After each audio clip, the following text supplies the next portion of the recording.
Se funda el Banco de México y se da la primera ley de emisión de billetes. También se funda la Comisión Nacional Bancaria, el Banco Agrícola y el Banco Ejidal.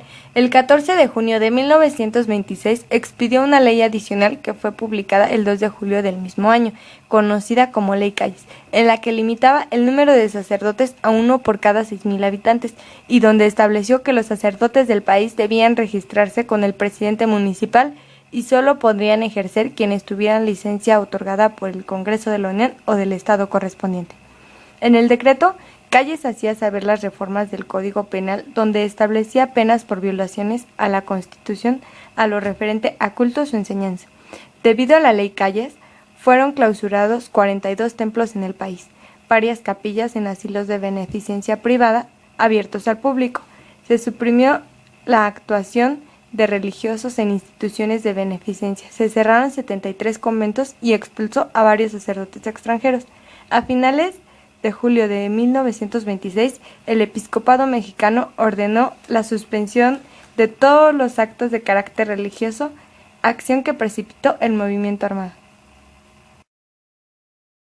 Lanza el Plan de los Altos, donde se da el reparto de tierras y un gobierno respetuoso de la religión. Se forman los batallones rojos para pelear en contra de las ligas nacionales defensoras de la libertad religiosa. Se emprende la construcción de caminos y sistemas de riego, a través de la Dirección General de Caminos y de la Comisión General de Irrigación. Se moderniza el financiamiento del crédito, se establece un servicio postal eficaz, se establece la Dirección General de Pensiones, se reorganizan las oficinas federales de Hacienda. Siendo presidente electo, se enfrentó con los problemas del país resultantes de los anteriores movimientos sociales y políticos, obligó a la oficialidad a revalidar su grado y modernizó y profesionalizó las Fuerzas Armadas. Se restableció el antiguo colegio militar y se profesionalizó a los oficiales, despidiendo a los más revoltosos. El secretario de Guerra, Joaquín Amaro, se enfocó en acabar con la costumbre en la que los jefes de zona o de unidad formaban ejércitos privados que le rendían lealtad. El general Amaro dividió al país en 33 jefaturas que reemplazaban a 10 zonas, y cuando era necesario las subdividía. Otro problema del ejército mexicano de ese tiempo era la falta de dinero para adquirir armamentos y el mal salario de los soldados, condiciones que mejoraron cuando México mejoró las relaciones diplomáticas con Estados Unidos. Reestructuró la escuela de Chapingo y la de medicina veterinaria, estableció escuelas rurales y mantuvo en funcionamiento las misiones rurales con técnicas agrícolas. Se dio la construcción de escuelas urbanas y rurales. Se fundó el Instituto Técnico Industrial, la Escuela Nacional de Constructores y la Escuela de Ingenieros Mecánicos Electricistas. Esos planteles serían los antecesores del Instituto Politécnico Nacional, creado durante la presidencia de Lázaro Cárdenas. Los años de lucha armada no afectaron el comercio exterior mexicano. Para 1926, el valor de las exportaciones era casi 3 veces mayor que en 1910, haciendo que la posición comercial de México resultara favorable.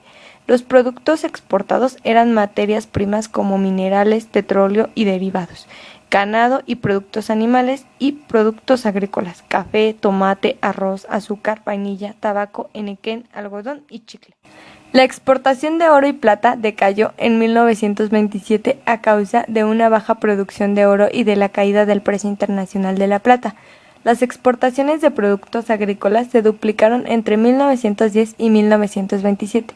La agricultura comercial de exportación fue un factor que ayudó a superar la crisis económica que padeció México a partir de julio de 1926 y de la que se comenzaría a recuperar hasta 1929, cuando estaba a punto de dar inicio la Gran Depresión. Durante el régimen callista se rehabilitaron ferrocarriles oprimidos por las deudas y los problemas laborales.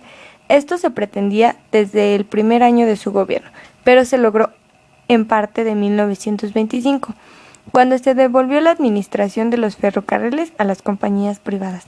Estas establecieron medidas de emergencia, sin embargo no pudieron dar resolución a los problemas económicos ni a los laborales y en 1927 se vieron obligadas a suspender sus pagos de su propia deuda externa. Se finalizó la obra de construcción del ferrocarril Sud-Pacífico, que unía a Tepic con La Quemada en Jalisco, Con ello, una sola vía enlazaba las ciudades de Nogales, Hermosillo, Guaymas, Mazatlán, Tepic y Guadalajara, lo que permitió que la producción del noreste llegara al resto del país y reduciendo la dependencia del sur de los Estados Unidos. Además, se avanzó en la construcción de la vía de Tampico, México, y se proyectó una ruta que uniera a Chihuahua, Navojoa, Yávaros, con el propósito de conectar Sonora, Sinaloa y Chihuahua. Asimismo, el gobierno de Calles hizo que fueran ampliadas y mejoradas las carreteras, tarea encomendada a la Comisión Nacional de Caminos, y cuyo objetivo era crear una competencia entre las vías ferrocarrileras y carreteras, promoviendo el desarrollo turístico.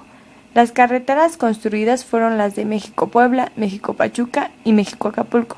Además, se continuaron con las labores de la carretera panamericana que debía vincular México con Nuevo Laredo hacia el norte y con Comitán, Chiapas, hacia el sur. A nivel estado se construyeron también caminos carreteros que unieron las principales poblaciones de tráfico comercial.